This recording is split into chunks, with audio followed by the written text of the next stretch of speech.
So we have dropped in the rankings from number 7 in terms of the most influenced by China. We're now 29th. Ang laki ng drop, no? But still, we're in the top third Yes. pa rin, no? In terms of Chinese influence. What caused this drop? Well, we can say that the cause of the drop is actually the pivoting of the current government. We know that during the former President Duterte's time, ang pivot natin was away from the US towards China and other non-traditional partners because we wanted to supposedly maintain independent foreign policy. But with the BBM administration, what he did was to actually try to balance the relationship with China by pivoting to the United States for our security requirements, for our security needs, while maintaining economic engagements with the PRC. And yung major shift na yon was it degraded a lot of the Chinese influence. Meron po tayong transparency initiative in the West Philippine Sea. So, because of that transparency initiative, tumaas yung skepticism ng Filipinos towards the PRC. Because we really see what they're doing with the bullying of not just our uniformed personnel, but of the ordinary fisher folks there. So, marami pong naging effect yung pag-pivot natin at pag-try na pag-hedge or pag-balance ng gobyerno natin sa engagement natin with the PRC as well as the US. And right now, with the move to create strategic partnerships with other countries in terms of defense, I think it further limits the impact of China on the Philippines.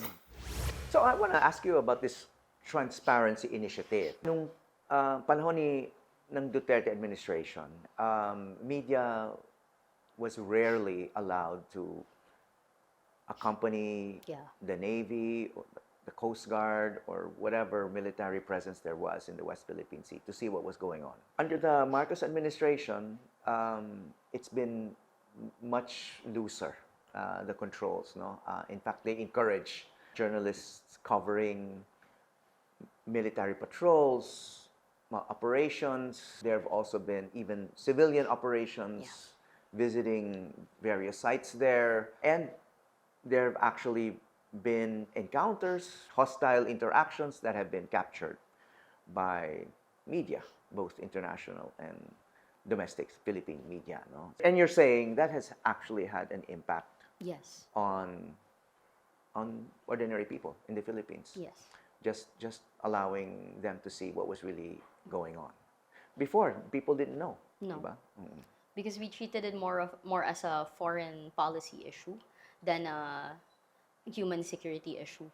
So, ang isa pa pong pinapakita talaga ng Transparency Initiative is how the West Philippine Sea issue and China's bullying is preventing us from taking care of the ordinary Filipinos. So, for instance, one of the more common narratives na sinasabi ng mga actors is, bakit tayo nagsuspend ng sobrang daming pera on military build-up? Nagugutom yung mga Pilipino. Totoo po ba na nagugutom ang ilang mga Pilipino? Yes. But they don't make the effort to actually combine or to actually bridge the gap of, if we take care of the West Philippine Sea, we're going to be able to address food security in the Philippines. If we take care of our EEZ, which is wherein we have exclusive rights, we're going to be able to take care of the food security of the Philippines.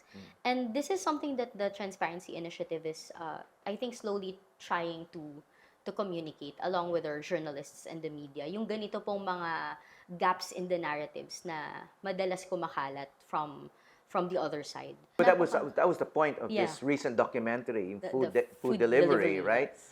Na, a big part of the struggle there is over fisheries. Yes. If China tries to prevent access to these waters, it's not just a matter of military access, it's also fisherfolk, ordinary Filipino fishermen fishing, catching fish for food. Yes. And, and we know that fisher folk are among the poorest sectors in the Philippines.